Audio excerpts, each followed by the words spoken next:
Yo, welcome back. It's Coach Green coming to you with another episode of Free Game. Today, we're going to start our discussions on power. Cool. As we discussed in our speed development videos, we need to have an idea of what it is we're working with, what the property is, what the quality is that we're trying to change and improve, and what that's made up of, what smaller qualities we can actually attack and able to improve the bigger quality. So, as far as power goes, our scientific definitions, again, we have two, similar to how we had two for speed, right, or velocity. Power is either work, the amount of work you do, divided by the change in time, right? Or simpler, power is force times velocity. Usually for athletic performance, this is what we're looking at, the amount of force you're able to apply and the speed you're able to apply it in. But we're also able to use this if we have certain equipment that can actually track and gauge and put out the data of the amount of work we're doing in a certain amount of time. But for general purposes, we'll just need to know that the amount of force times the speed of that force, right? Amount of force times the speed of that force. Very similar to acceleration, which we'll talk about here in a moment, but those are our two formulas. So as far as exercise selection or general guidelines for developing power in a training program, these are pretty much all of the things I utilize in training programs for either the athletes I work with or for myself. But these are the things that I use, right? It's not that many, but these are things I use to develop power as an athletic quality. The first thing we got is sprints, right? So sprints is not just used to improve strictly speed, but also power. Again, remembering that speed and power are not the same thing, but they are a part of each other to some degree. So for sprints, we have sprints, regular sprints, sled sprints, prowler sprints, anything where we're accelerating from a dead stop, which would be 0 miles per hour or 0 meters per second, to roughly 10 yards, maybe up to 15, depending on how fast you actually are, right? But anywhere from 0 to 10 yards or meters, we're focusing on our power, all right? Power, again, the amount of force we're able to apply times the speed we're able to apply, right? You get to a certain point, like we spoke on in the speed segment, you get to a certain point when you're actually sprinting, starting from acceleration. You're starting from 0, you're building up to your top speed. After that, you're not going to continue to accelerate anymore, right? So we're trying to get to our fastest, right? So 0 to our fastest speed as fast as possible, right? So that's why we use sprints, sled sprints, prowler sprints. Then we got jumps or other plyometrics. Obviously, jumps are a plyometric, but to differentiate that jumps are a specific plyometric, right? We have other things like skips, power skips, upper body plyometrics. We have those things, and we can either do these weighted or unweighted. Similar to our sprints, we can add some weight on the sled sprints and go up to a fairly decent weight respective to body weight and speed that's being accumulated. Same thing we can do for plyos. For jumps or other plyometrics, we're looking at the height, right? So if we think about a vertical jump, right, we're trying to see how high you can jump from a start where your feet are planted, or to a broad jump where you're trying to track how far out horizontally we're able to jump. We have Olympic lifts or Olympic variations of those lifts, right? And the Olympic lifts and other variations I've tied together, which we'll talk on in just a moment. But Olympic lifts, so we have the clean, the snatch, power clean, power snatch, hangs, all these different variations that, again, like I said in our last video, I'll talk on in a completely separate thing. We'll talk about the Olympic lifts, but these variations we use to develop power. But for me and the athletes I train, I don't deadlift unless it's a younger athlete, either by age, by biological age, or by training age. I don't deadlift them unless they need to develop a decent amount of strength first, right?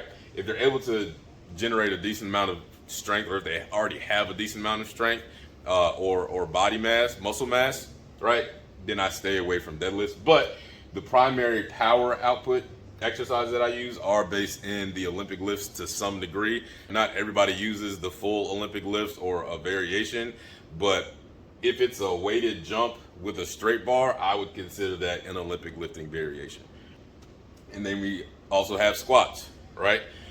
Now, with squats and Olympic lifts are fairly simple because one, you have to have good technique, and two, you have to move the bar relatively fast compared to, again, a deadlift, right? So moving the bar fast requires you to have a certain amount of weight on the bar respective to your 1 rep max with this, which this is. So for Olympic lifts and squats, for power development, right? For power development, we're looking at less than 60% up to 80% of a 1 rep max, especially for squats, right? Especially for squats.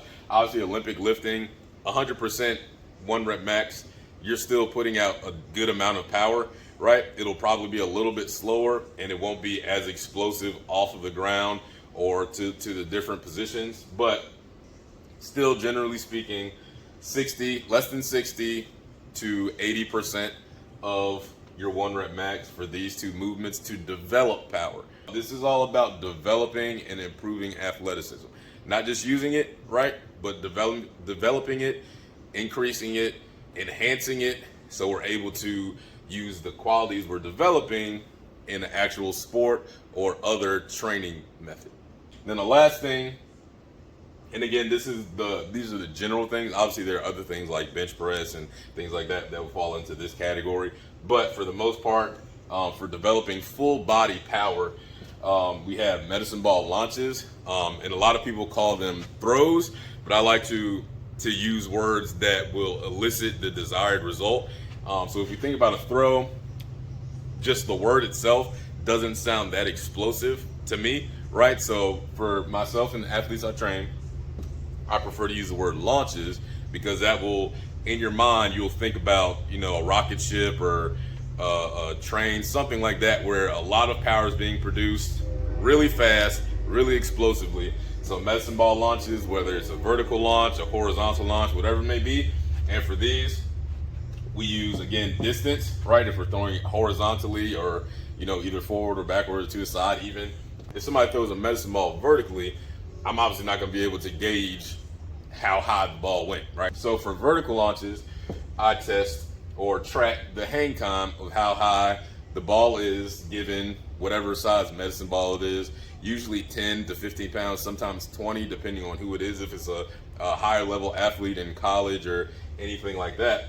Launch it up as high as you can from the time I see the ball leave your hands to the time the ball hits the ground. That's the time I'm tracking, so we can gauge power that way. Again, force times velocity, or work divided by the change in time.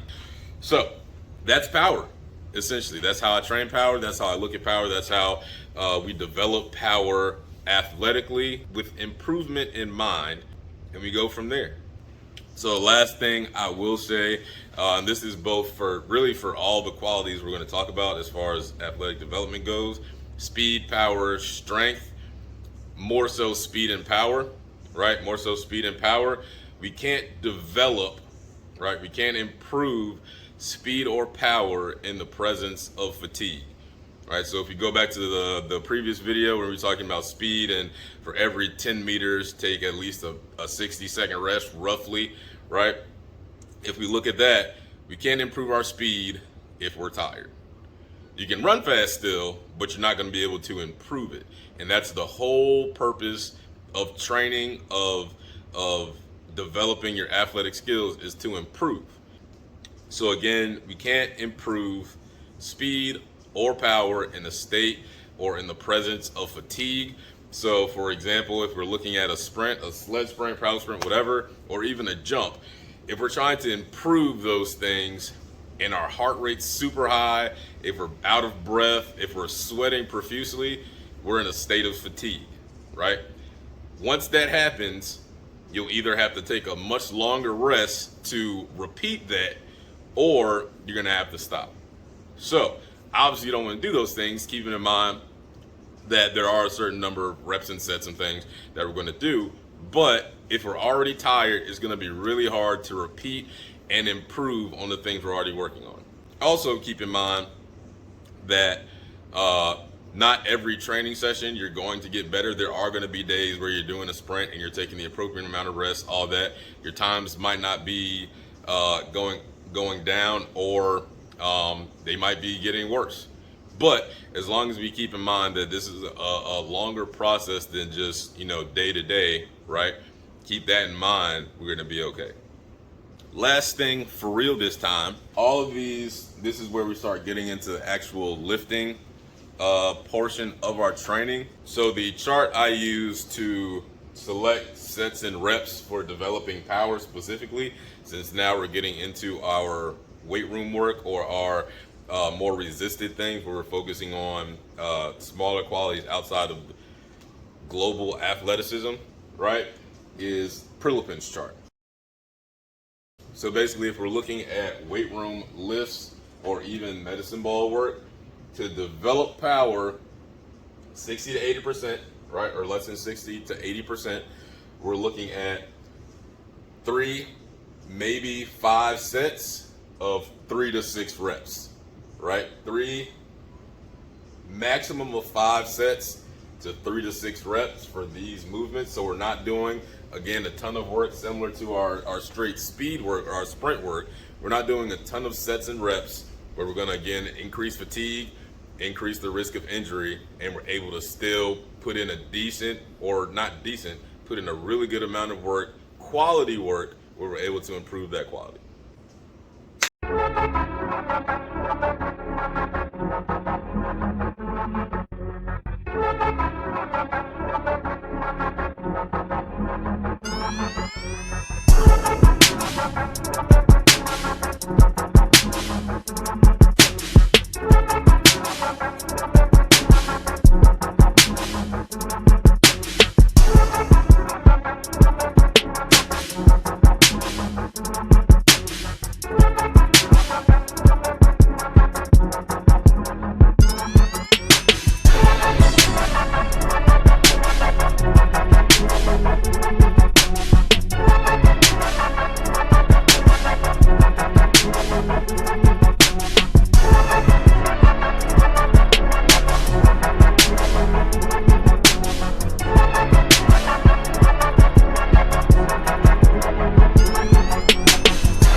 When doing jumps, especially over obstacles like hurdles, boxes, whatever it may be, is we're trying to see how high our center of mass, can get over the obstacle, right?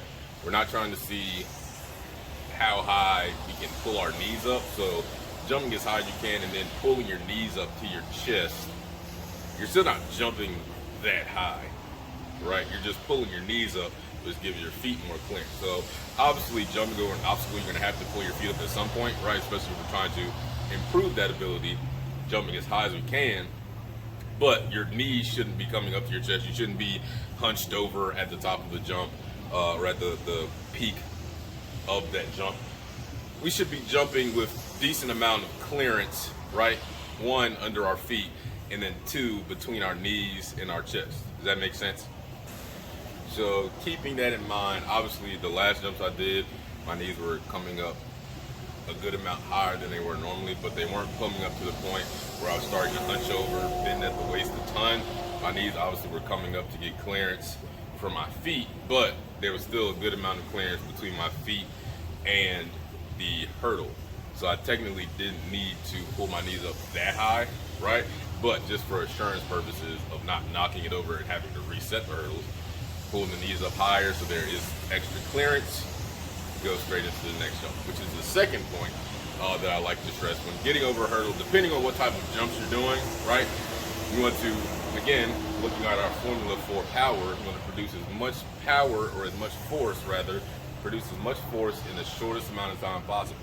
So one of the cues that I give to the athletes I train, and something I think about often while I'm doing it myself, is as soon as your feet hit the ground, go straight into the next jump, right? If we're trying to produce as much force in the shortest time as possible, we have to increase the amount of force we're putting into the ground in a shorter time. So as soon as your foot hits, you should already be prepping your mind, because you already know there's another jump coming, right? For in a training situation, you already know there's another jump coming, so you can prep yourself mentally, which will then prep yourself physically to be ready for that next jump, right? So again, we're not trying to pull the knees up as high as possible to get over an obstacle. We're trying to get our body and center mass up as high as possible, pull the knees up to a level where there's clearance, and then also getting off the ground as fast as possible. Let's lift.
When you're working power, right, when we're trying to improve power, the movement, the weight, whatever it may be, is not always going to move as fast as it normally would, or as you would like it to, because again, force, right, which is essentially strength times velocity. So we're trying to move essentially the heaviest load possible, right, as fast as you can. Obviously, there are devices that measure your velocity, right, so you can measure then your power based off the load. But I don't have that, so I'm just basically going off of how it feels, essentially, right? So getting to the heaviest load possible, right, for that 80 to less than 60% of my 1 rep max. This is 340 or 345 rather. This is 345, so it's about 70% of my 1 rep max. And I'm just trying to move it as fast as I can, right? I don't know what's gonna look like in the video after I record and edit this, but trying to move it as fast as possible. So intent when training speed, power, strength, all those major qualities of athleticism, intent of effort is really a major key, particularly for power, because you are starting to work with loaded movements. Intent is paramount, just so we're still focusing on moving as fast as possible, even the load might be heavier, right? Upper body. I'm on the bed, don't want no flowers cause they simple pain. You don't look sad anyway, wait, I see you smiling so I can't stand all of your tears cause they fake. I know what they really feel, they wouldn't know much about me. Not into fucking with all these, wait, money don't count itself. Always be counting on what I earn. If I'm alive then I make it work. Won't get caught up with these dirty drugs. False love was all I got in this mess. Talking about how they be getting drips. Truthfully, I got lost too in the moment, but now I'm alone and atoning. Got caught up in my head, far way to far ahead. I don't know where I'm going.